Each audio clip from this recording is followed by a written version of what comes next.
Hi guys, today, we're going to be playing 2XLSX Lite. It's a dirt bike game. I'm about to go crazy. I deleted the game and just downloaded it back, so I can make a video.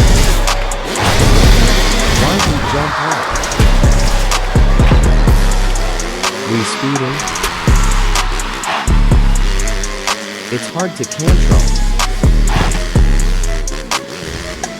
It's a lot of jumps. They need to give me a break from the jumps. The bumps. Next lap.